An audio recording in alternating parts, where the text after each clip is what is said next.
Ao Senhor toda a honra e toda a glória, sempre. Curve a sua cabeça, em nome do Senhor Jesus. Espírito Santo, nós somos completamente dependentes do Senhor, meu Pai. Se não fosse da sua vontade, qual de nós teria o poder para poder abrir os olhos de manhã cedo com mais um fôlego de vida? Se não for a tua misericórdia agindo em nossos corações constantemente, meu Deus, os nossos passos seriam sempre passos inseguros e o nosso caminhar, meu Deus, ele sempre nos conduziria ao caminho de engano, de ilusão. Por isso que nós pedimos tua misericórdia.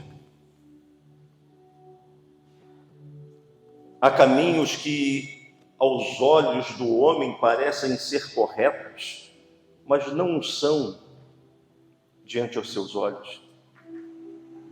Então guia os nossos passos, meu Pai, para que as nossas pegadas não vacilem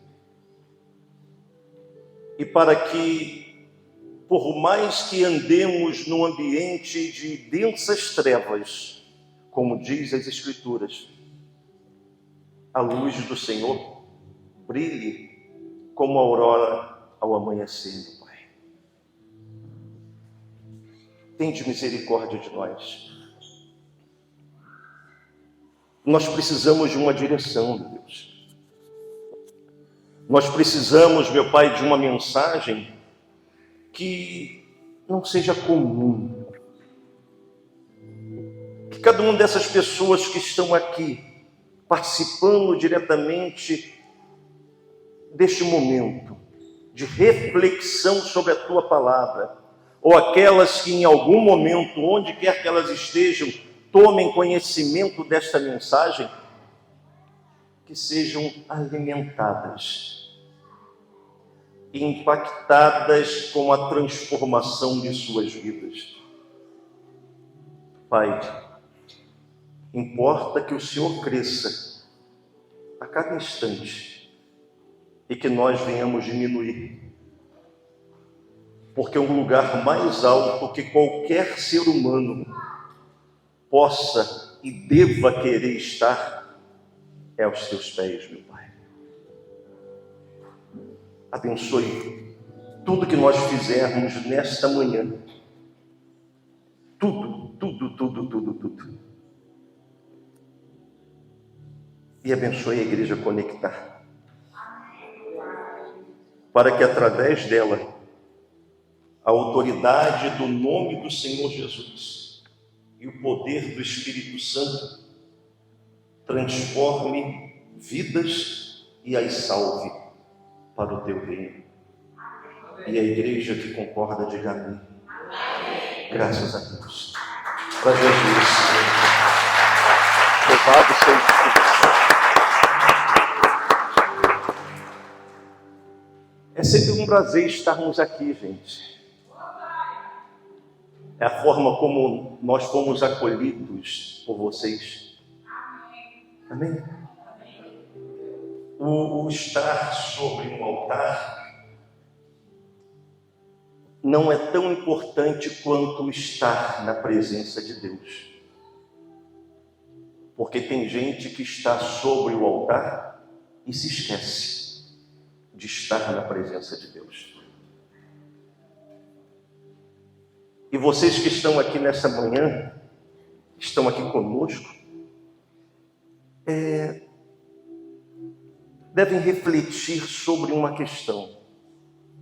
A autoridade do nome de Jesus.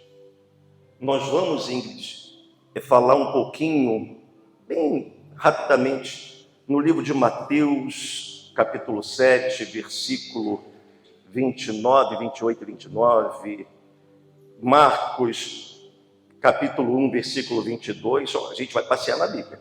Lucas, capítulo 4, versículo 32. Lucas, capítulo 9, versículo 1. 10, e aí vai. E a gente termina em Atos dos Apóstolos, capítulo 1, versículo 8. É importante que você, quando vier à igreja, que você possa trazer uma Bíblia. Por quê? Porque você vai aprendendo a manusear a Bíblia, você vai anotando o que for falado, e quando você estiver na sua casa, num momento mais tranquilo, reflita sobre tudo aquilo que você recebeu de mensagem. Mas antes você ore. Dessa forma, o Espírito Santo ele vai testificar no seu coração se aquela mensagem que você recebeu, de fato, é uma mensagem que vem do alto. Uma mensagem que vem do trono de Deus para o seu coração. Porque a mesma palavra que é falada aqui, no coração de cada um dos que estão ouvindo, ela quer dizer algo diferente, de acordo com a sua necessidade. E é nisso que nós vemos, aqui no capítulo 7 de Mateus, no versículo 28.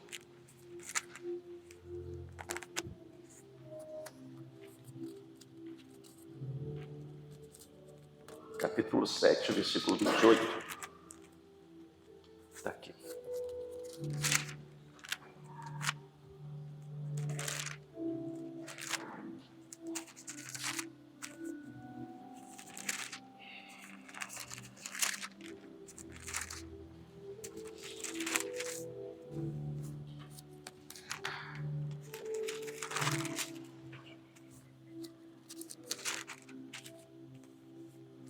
Que fala a respeito do fim do sermão da montanha, que começa em Mateus capítulo 5, onde Jesus, ele iniciando o seu ministério, nesse sermão da montanha, o capítulo 5, 6 e 7, ele ensina a todas as pessoas. E no final de ter ensinado a todas as pessoas, aqui no versículo 28 do capítulo 7 diz: quando Jesus acabou de proferir estas palavras, estavam as multidões maravilhadas de sua doutrina, porque ele as ensinava como quem tem autoridade, e não como os escribas, como os religiosos, aqueles que guardavam muito a lei. O ensinamento de Jesus, ele mostra o poder de Deus. O ensinamento de Jesus, ele não vem agredir as pessoas. O ensinamento de Jesus, ele faz com que as pessoas reflitam sobre a sua conduta, sobre a sua vida, diante da palavra de Deus, diante do próprio Deus. Essa autoridade, ela não se dá de forma alguma por imposição. Essa autoridade, ela é reconhecida pelas pessoas. Quando recebem a mensagem, e essa mensagem vem ao encontro do seu coração. Porque o religioso, ele quer chamar sua atenção, não com palavras de reflexão, mas chamar a sua atenção com algo que possa despertar uma emoção. A emoção da fé. Fé e emoção não cabem no mesmo espaço. Porque quando a pessoa age pela emoção, pensando que está agindo pela fé, ela não vê Deus agir em sua vida. Mas quando a pessoa sem emoção confia na mensagem, na palavra, e dá o passo de fé e se lança da mesma forma. É como, por exemplo, você está na porta de um avião, de algo que esteja lá em cima, e você se joga. O paraquedista, por exemplo, O paraquedista, ele coloca todo o seu equipamento e quando chega no momento de soltar lá do avião, muitas vezes ele não confia e nem acredita em Deus. Ele não conhece a Deus. Mas ele acredita e confia que aquele que preparou o paraquedas deles é alguém que tem a competência, é alguém que tem o profissionalismo, é alguém que saiba o que está fazendo, ao ponto dele se lançar de 1000 metros de altura com a confiança de que vai chegar embaixo. Estão compreendendo? Sim. É importante você, na pregação, você procurar entrar dentro da mensagem e trazer a mensagem para a sua vida. Para a sua vida. A autoridade de Jesus é assim. Ela não é através de grito, não é através de algazarra, de forma nenhuma. As pessoas, quando ouvem a mensagem de Jesus, como falaram aqui, porque ele as ensinava como quem tem autoridade. E de fato tem. A autoridade do nome de Jesus, do próprio Senhor Jesus. Em Marcos capítulo 1, 22,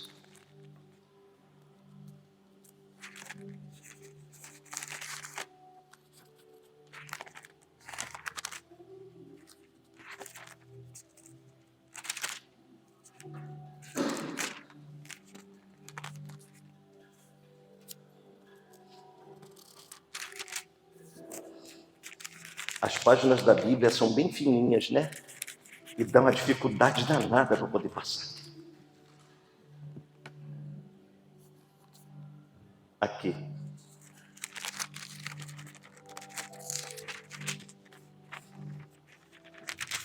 Da mesma forma, no versículo 22, no 21 fala assim: depois que entraram em Cafarnaum, e logo no sábado, foi ele ensinar na sinagoga. Jesus ensinar na sinagoga. Maravilhavam-se de sua doutrina, dos seus ensinamentos. A doutrina é o ensinamento da mensagem da palavra de Deus. Porque os ensinava como quem tem autoridade e, mais uma vez, não como os religiosos, não como os escribas.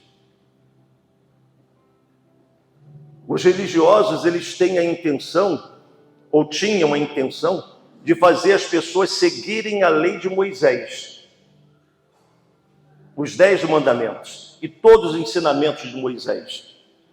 A palavra de Deus é uma só. A palavra de Deus é a mesma desde sua constituição, quando o Espírito Santo inspirou os homens de Deus a escreverem essa mensagem. Ela é a mesma. Mas o tempo que nós vivemos, lá do século I até agora, se passaram 20 séculos.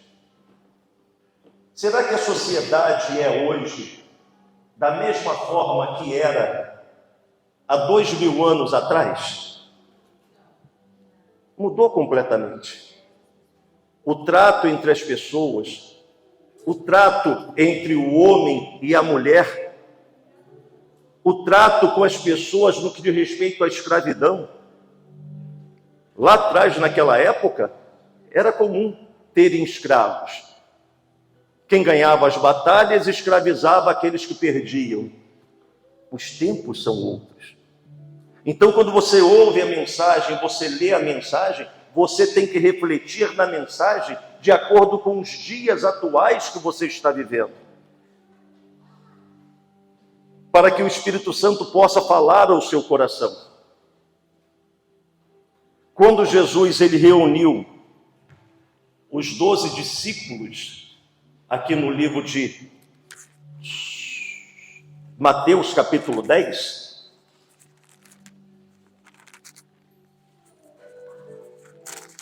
Mateus capítulo 10.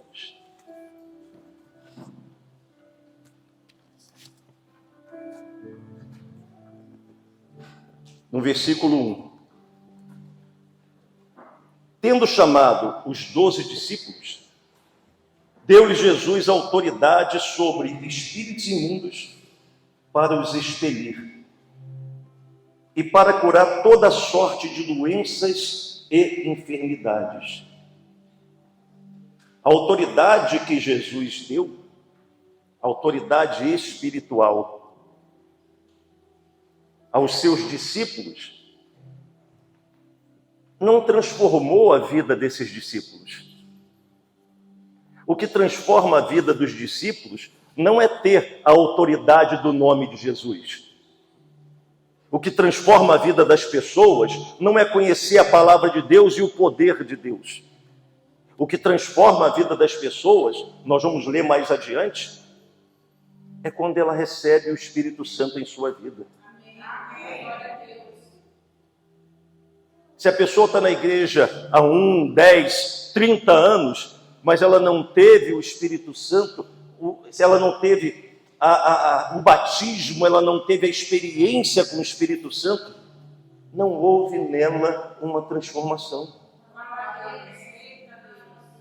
Ela continua sendo uma pessoa que acredita no poder de Deus, ela continua sendo uma pessoa que conhece a palavra de Deus, ela continua sendo uma pessoa que pode ser usada por Deus para poder libertar demônios das pessoas, para curar enfermos, para expelir ali todo o mal, tirar as enfermidades, mas a pessoa, ela não teve um encontro com quem?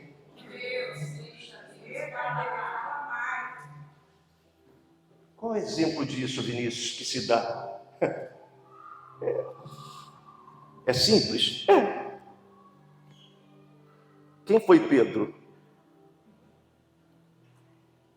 Um pescador, como aqui diz, que Jesus chamou para ele e todos os outros 12 discípulos pudessem ser pescadores de homens, pregar o evangelho do reino dos céus para toda aquela região da Judéia. Mas Pedro, por sua profissão como pescador, era um homem completamente bruto, porque a própria vida o fazia ser assim, daquele jeito. Ele recebeu o poder e a autoridade de Jesus para expelir demônios e para poder curar. Eu pergunto, o que marcou Pedro antes de Jesus ser crucificado? Não foi ele ter negado Jesus? Sim ou não? Esse é um exemplo. Pedro não tinha até então o Espírito Santo. Ele não tinha recebido do alto o poder de Deus, não do nome, mas o derramar do Espírito Santo que nos reveste de poder. Podemos falar também de Tomé. Quando Jesus foi crucificado, morreu, quando Jesus ressuscitou e apareceu, Tomé foi aquele discípulo que disse: se eu não tocar e ver as feridas, eu não vou crer que ele ressuscitou. E quando Jesus viu Tomé, primeira coisa que ele mandou Tomé fazer foi o quê? Toca aqui o sujeito. Porque Tomé também não tinha recebido quem? Quem? O Espírito Santo. Se nós falarmos de Tiago e João, Tiago diz as Escrituras não, estudiosos da Bíblia falam que Tiago era um homem dado à oração. Tiago, ele foi morto muito depois da crucificação de Jesus, porque ele pregava e os religiosos, insatisfeitos com sua pregação e com inveja dele, o levaram para o alto de um penhasco, do pináculo do templo, e lá de cima, por inveja, jogaram Tiago abaixo. A queda não matou Tiago. Eles ainda concluíram o seu intento apedrejando Tiago depois de ter sido empurrado. Mas não é esse ponto. João e Tiago João, o apóstolo do amor, conhecido como o apóstolo do amor, certa vez estavam passando da Judéia por Samaria. Eu não lembro qual é a cidade que eles estavam vindo, mas indo para sentido de Jerusalém. Em Samaria, Tiago e João pediu apoio àquela população para que pudesse acolher e receber Jesus. Eles tinham entre eles uma briga antiga, porque Samaria tinha sido a capital de Judá, a capital das 10 tribos de Israel. Samaria tinha se tornado, então criou uma risca com Jerusalém. E quando Jesus ia passar por lá, não quiseram receber Jesus. Tiago e João viraram e falaram: mas Senhor, eles não querem recebê-lo. Tu queres que a gente ore aos céus para descer fogo, para que consuma todos eles? E Jesus chamou a atenção e disse: vocês não sabem o espírito que vocês têm? O Filho do Homem não veio para destruir as almas, mas veio para salvá-las. Amém? Amém? São pessoas que receberam autoridade, mas não estão nem aí se as almas estão sendo destruídas. São pessoas que receberam autoridade, mas não estão nem aí se estão negando. São pessoas que receberam autoridade, mas não estão nem aí se tornaram incrédulas à própria palavra de Deus. E continuam pregando. Não acreditam no que pregam. Mas quando manda um demônio sair, ele vai sair. Não é em nome dele, porque é em nome de quem? Jesus. E muitos iludem as pessoas exatamente com essa questão.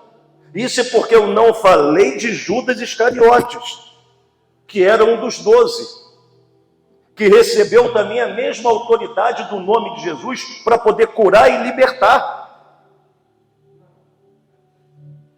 Mas o que Judas Iscariotes fez? Vendeu. Quantos têm se vendido? Eu estou falando para aqueles como eu, são pregadores. Eu estou falando para aqueles que como eu, que são cristãos. Eu estou falando para aqueles que como eu, que creem em Jesus como seu único Senhor e Salvador. Quantos estão se vendendo?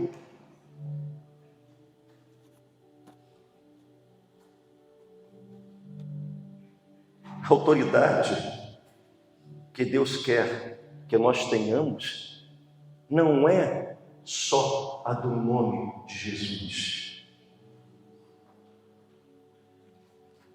mas é a autoridade que vem do alto. E a autoridade que vem do alto é a autoridade espiritual. A autoridade espiritual não é para me fazer melhor do que você em nada. A autoridade espiritual não é para fazer você me chamar de Senhor. A autoridade espiritual é sobre os espíritos, o mundo espiritual, que rege o mundo natural. Mas no mundo natural eu continuo sendo Vinícius. Você continua sendo o José, a Maria, a Ana, o Marcos. Tem pessoas que confundem essa autoridade espiritual como se ela se tornasse Senhor e Senhora da vida das pessoas. Não é.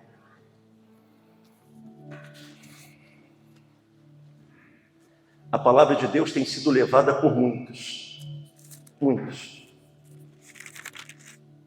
E muitos estão assim, no livro de Lucas, capítulo 10. Pastor Fábio, quanto tempo eu tenho?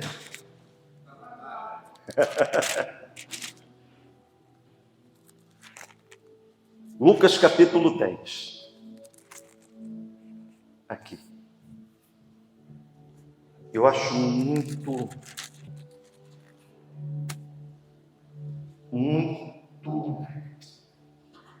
profunda essa reflexão na mensagem que a missão que Jesus dá aos 70, depois que ele pegou os 12, ele chamou mais 70 para irem pelo mundo para pregarem o Evangelho. E por falar nisso, aqueles que recebem a autoridade do nome de Jesus devem se colocar à disposição do Senhor Jesus para poder curar, para poder libertar, para poder conduzir as pessoas à salvação. Nós não recebemos a autoridade do nome de Jesus para guardar no bolso, na bolsa. Então você deve colocar um propósito no seu coração de servi-lo segundo a sua condição. Mas, Vinícius, eu trabalho muito, eu estudo. Tá bom. Já que você não tem um tempo de folga e você trabalha quase que 24 horas por dia, durante 7 dias na semana, pode ser que isso aconteça? Sim, claro, eu não estou falando no sentido de crítica, não. Eu estou te orientando que mesmo que você seja uma pessoa sem tempo, você pode pedir a Deus para colocar uma alma, colocar alguém necessitado no seu caminho, onde você estiver. Mas Ele não vai fazer isso se você não pedir. Eu não tenho tempo porque eu trabalho muito, eu estudo, chego em casa muito tarde. Eu sei porque quando eu era solteira também acontecia isso comigo. Era trabalho, era estudo, chegava em casa tarde, acordava de manhã cedo, aquela rotina de novo, não tinha tempo para nada.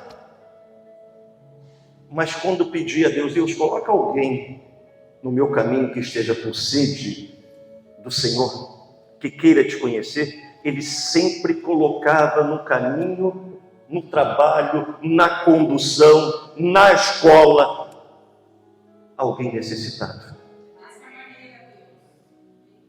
Basta você pedir.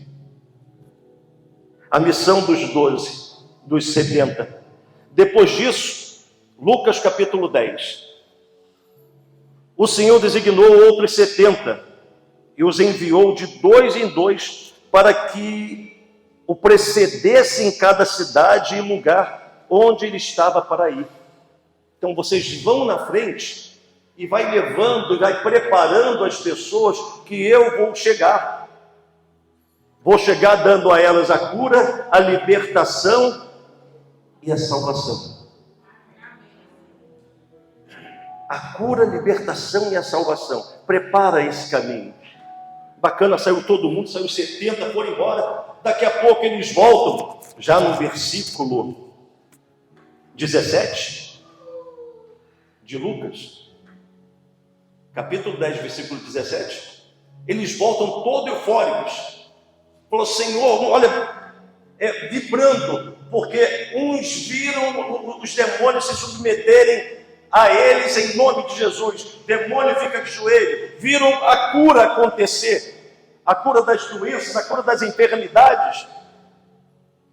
Tem muita gente que se alegra só com isso. Tem muita gente que faz esse tipo de trabalho para poder atrair multidão. Sabe por quê? Porque a multidão que é atraída só por isso, ela vive na emoção. Porque a multidão que é atraída pela palavra da autoridade, ela está preocupada não com a emoção, mas com a sua salvação.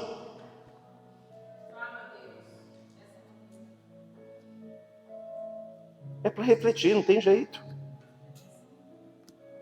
É para refletir. Aí diz mais aqui no versículo 18: mas ele lhes disse, eu via Satanás caindo do céu como um relâmpago. Jesus falando, depois que eles disseram, todos eufóricos, né? Olha, Senhor, nós viemos e vimos o diabo ele se ficar de joelhos, nós vimos acontecer isso, vimos acontecer aquilo. Jesus foi, botou os pés deles no chão, falou assim, ó, preste atenção, Eis aí vos dei autoridade para pisar escorpiões e sobre todo o poder do inimigo. Nada absolutamente vos causará dano. Ou seja, essa foi a autoridade e a blindagem que Jesus fez. Vocês têm autoridade, vocês têm um revestimento dado por mim para poder fazer o que tem que ser feito para o reino de Deus. Mas ele fala mais. Não obstante, alegrai-vos, não porque os espíritos se submetem, e sim porque o vosso nome está rolado nos céus.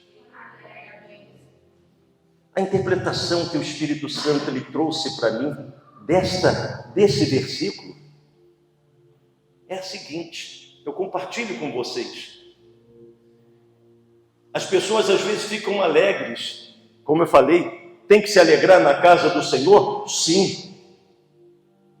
Mas a parábola da ovelha perdida fala que o Senhor se alegrou com as 99 que estavam lá no aprisco ou com aquela que ele foi buscar. Ele deixou as 99 e fez o quê? Foi buscar a que estava perdida. Então, o que tem que chamar a nossa atenção não são as coisas que acontecem aqui dentro por causa do nome de Jesus. O que tem que chamar a nossa atenção são as almas que são salvas por intermédio desses que são usados como instrumento. A nossa alegria maior tem que ser a seguinte: gente, eu não tenho aqui quantidade de pessoas, eu tenho qualidade das pessoas. São pessoas que estão salvas. É isso que a gente tem que ter no coração. É isso. É simplesmente isso. Vai se alegrando quando você vê alguém fazendo, o diabo ficar de joelho, e o diabo falar o que está fazendo na vida das pessoas. Até parece que é novidade. Sabe por quê? A Bíblia diz, o diabo veio para roubar, matar e destruir. O que é preciso ficar ouvindo da boca de uma pessoa possessa de espírito imundo? O que esse espírito está fazendo na vida da pessoa? Tem gente que se prende a isso. Desperta. Desperta. Sai da emoção. Sai. A palavra tem que te conduzir ao encontro com Deus para poder transformar a sua vida e te salvar. Eu recebi uma mensagem de uma pregação que eu fiz. Foi até aqui mesmo, pastor Fábio, que eu perguntando assim, quem é Deus para você? Quem é Jesus para você?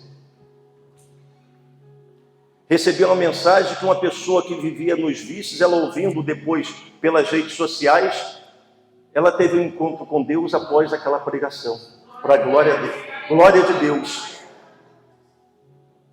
É isso.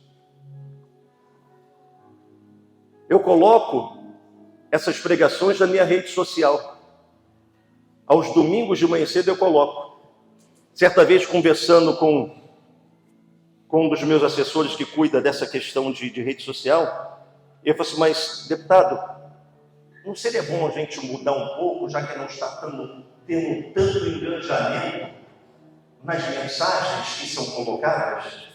Eu falei, não, eu não quero engajamento, eu quero levar a palavra para salvar, ainda que seja uma pessoa. E Deus sabe que é a verdade. Então, você ser usado como instrumento de Deus, para o reino de Deus, é importante? Sim, muito importante. Mas a sua alegria não tem que estar nisso. A sua alegria tem que ser em saber que você está com o nome no livro da vida e que você está sendo um instrumento para salvar outras pessoas. Aí tem que ser a alegria. E como nós falamos da transformação, em Atos dos Apóstolos, capítulo 1, depois que Jesus ele apareceu aos discípulos depois de crucificado, ele dá instrução para todos eles e diz: olha, vocês permaneçam aqui em Jerusalém. Permaneçam porque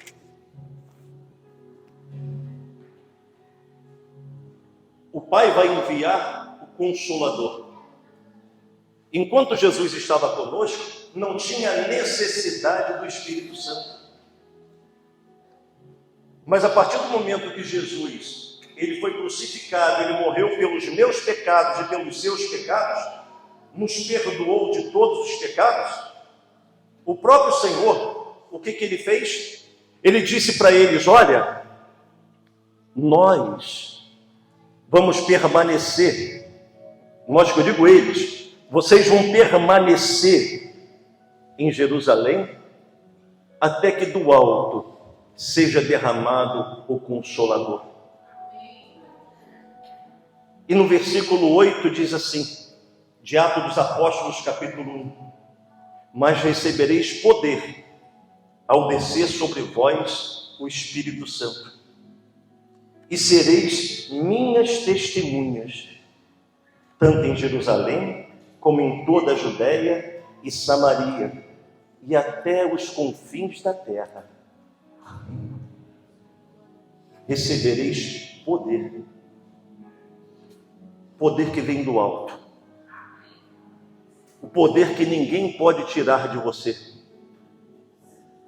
O poder de fazer você ter sintonia direta com quem? Você não depende do pastor Vinícius. Você não depende do pastor Fábio. Você não depende do pastor Wanderlei. Você não depende de bispo, de apóstolo. Você depende única e exclusivamente da sua comunhão com quem?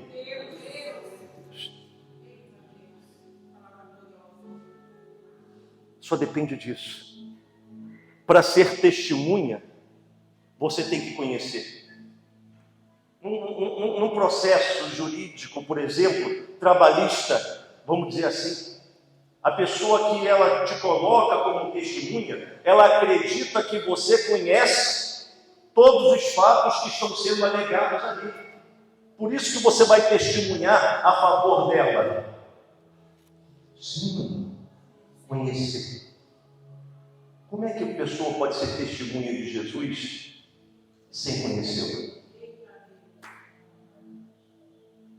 Mas quando você recebe o Espírito Santo, é porque ele já revelou para você o reino de Deus.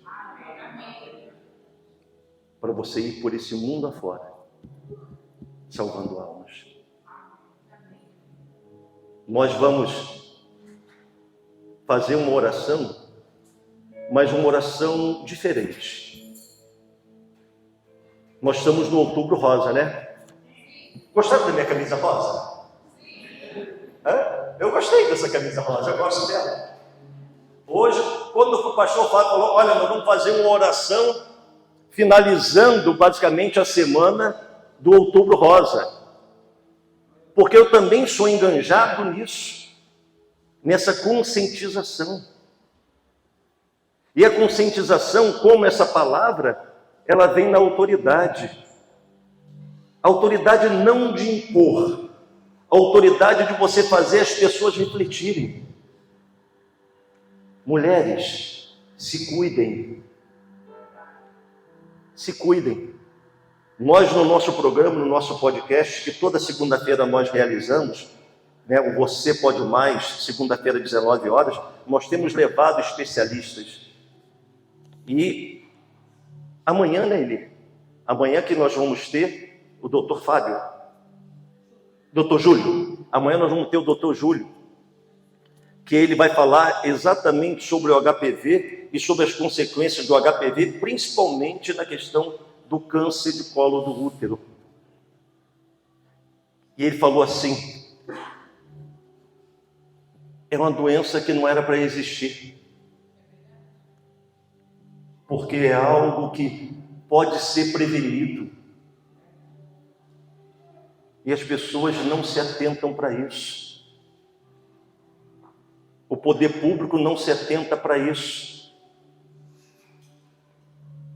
É para ser erradicado. Ele falou assim: vocês não sabem como essas pessoas, essas mulheres sofrem quando estão com essa doença instalada em seu corpo. E com os olhos dele mareados, falando comigo, cheio de água, de lágrimas, ele falou assim: e isso poderia ser prevenido, evitado. Mulheres, cuidem-se. Você que chegar na sua idade e já tiver a sua vida sexual ativa, procure ginecologista.